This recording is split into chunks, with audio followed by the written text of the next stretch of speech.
Hello, hello, hello. You're tuning into another episode of The Wunderkind Show. Today's first topic, reevaluation.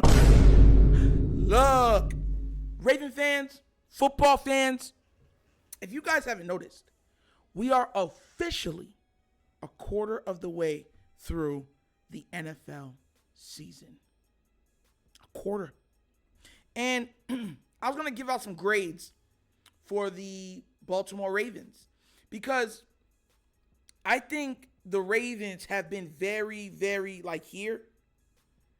And they've been keeping it here, but every week you kind of see them doing this. So what I'm going to do is I'm going to tell y'all some of the stats of the team. And then we're going to break everything down, okay? So this is first quarter of the 2023 NFL season breakdown. All right, so check this out. For passing yards, Lamar Jackson has 794 passing yards, which isn't bad.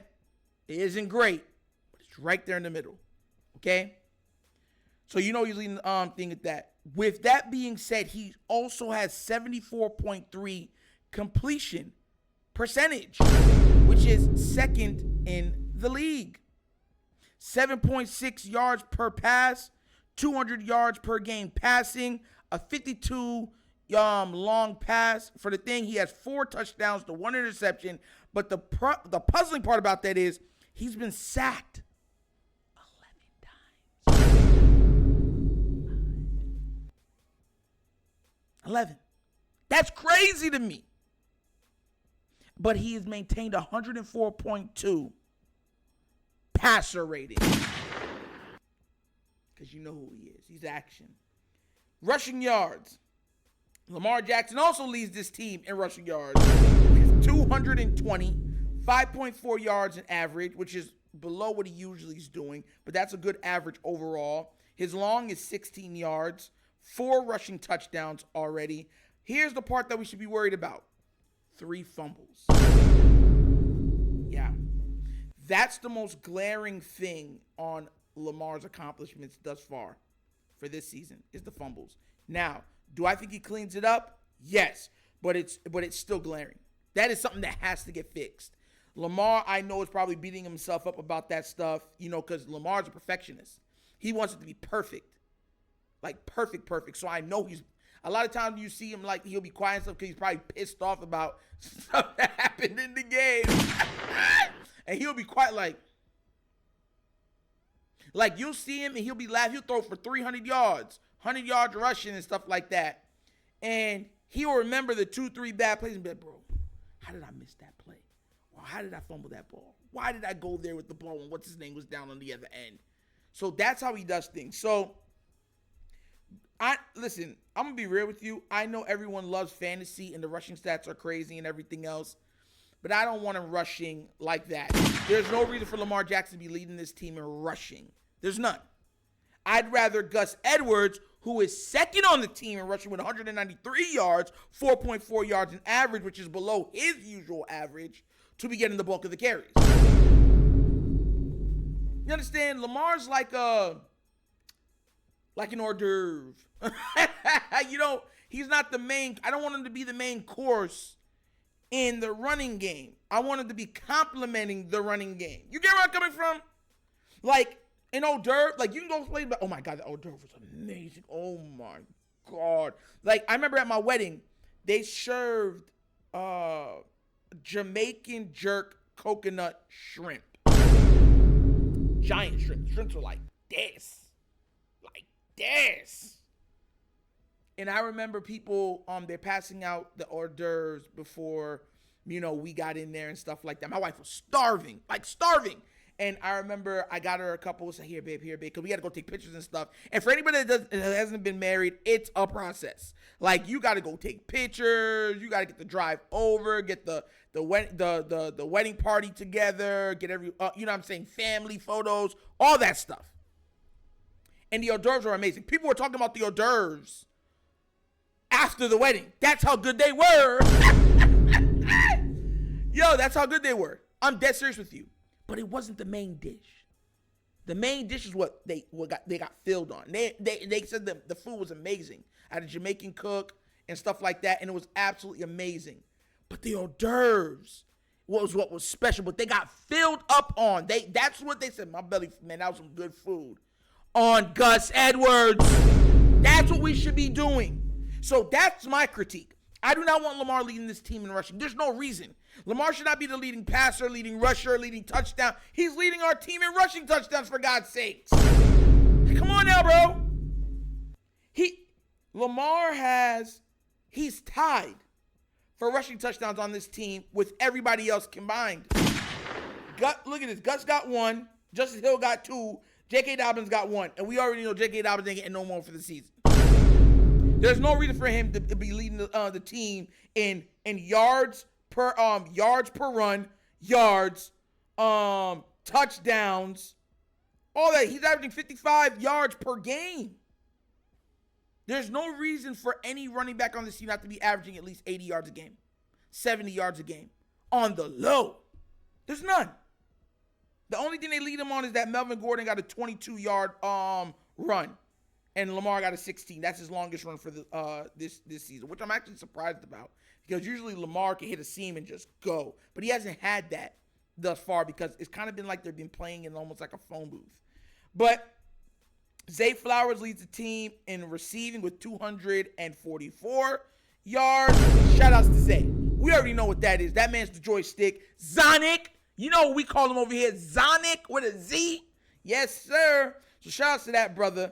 I mean, look at this. He has 24 receptions on 29 targets. He is by far leading the team in targets. 244 receiving yards, 10.2 yards per catch. No touchdowns, though. That's very glaring. That's something that we got to fix. A 52-yard long pass, which we already know what that one was from. Big play. And he's averaging 61 yards per game. Shout-outs to Zay Flowers. Now, for anyone that doesn't understand what that is, 61 yards per game times 17 games is 1,000 yards. So he's right there on the cut. He's right there at 1,000. I think it's 1,037 yards. So that's what we're working with him, okay? Right after him is Mark Andrews, and then with 160 receiving yards, 11.4 yards per carry. But Mark has 3 receiving touchdowns. Yes, sir. Nelson Aguilar is third with 106, 10.6 yards a catch, and he has 1 touchdown. 18-yard long. You know what I'm saying? So, and there's one thing I did not point out with Zay Flowers. He has 115 yards of yak. So all of his yards are coming after the catch. Short dink and dunk. They got to start getting him more, mixing it up, getting defenses, playing flat-footed, trying to come down to tackle him, and then beat him with double moves with Zay. I mean, I don't see how they can. The only thing they can do is hold him. He's too quick. He's too explosive. He's too reactionary. Like, the only thing you can do when you come down like this, he's already bolting. The only thing you can do is grab it. That's a hold. And Zay needs to sell it better. When they hold him, like, yo, listen. Remember when you with your younger siblings and you talk like, man. For anything, they can hit you with stuff, throw stuff at you. But if you even do like this, man. And I'm Jamaican, so you know, I'm like, what's going on here, sir? And your dad come in here, what you do to your siblings? I ain't do nothing, I just poked him.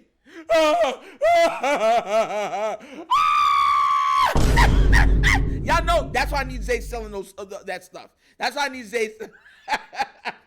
Yo, I need Zay selling those calls. That's what OBJ did. Sold the calls. Now, everyone's going to say that's flopping, but we're not getting the calls.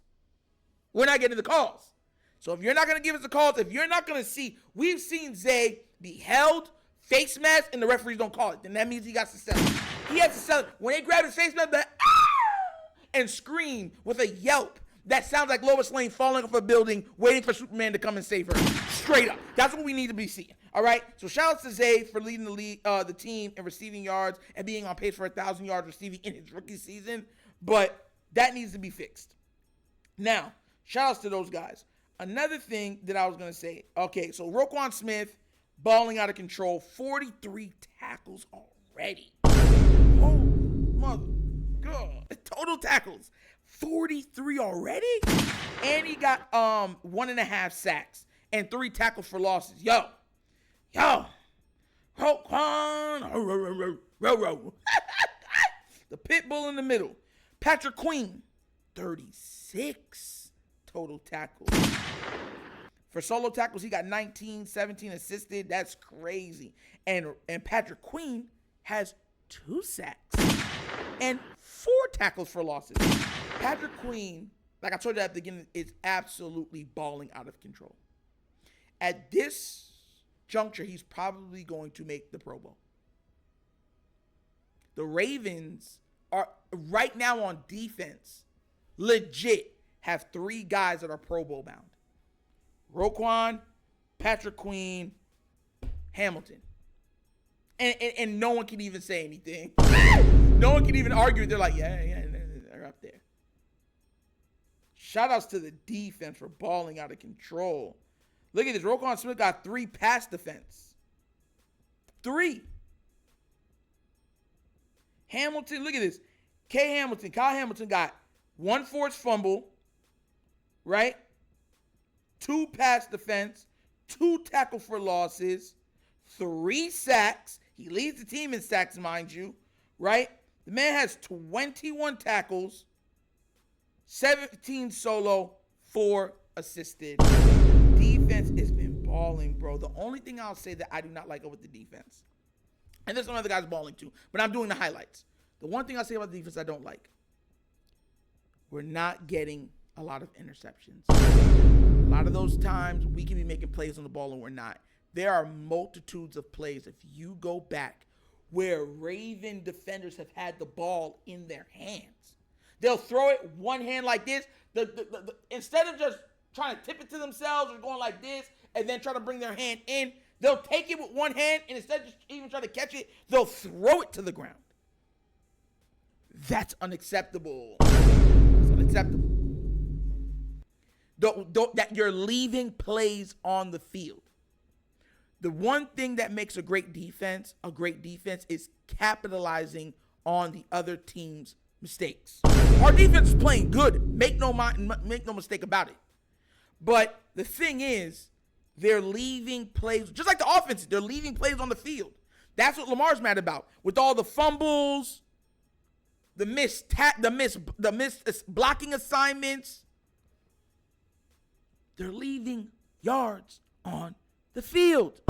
You're giving opportunity to the opposition. That's a problem on both sides of the ball. We got to be able to do better in that aspect. What I would rate the Ravens so far, I'd give them a solid B-. Now look, Ravens fans going to be like, how? Look, the Colts game should show you why.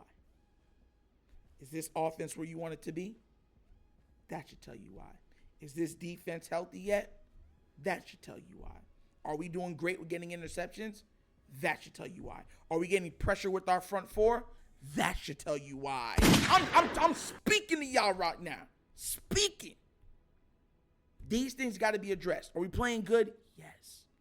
But there's a big room for improvement, especially when competition starts to rise. When the cream starts to rise to that top.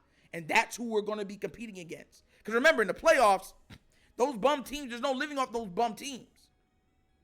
These teams are coming in a lot of times with their quarterbacks healthy, stuff like that. We're the awfully injured squad. So we got to be on our P's and Q's to win. Because we're already starting behind the 8 ball. No pun intended. We're already starting behind it. So I think, like I said, the Ravens are doing well. We got some room for improvement. Lamar has been MVP level, as we always know. But the run game has to be more than Lamar.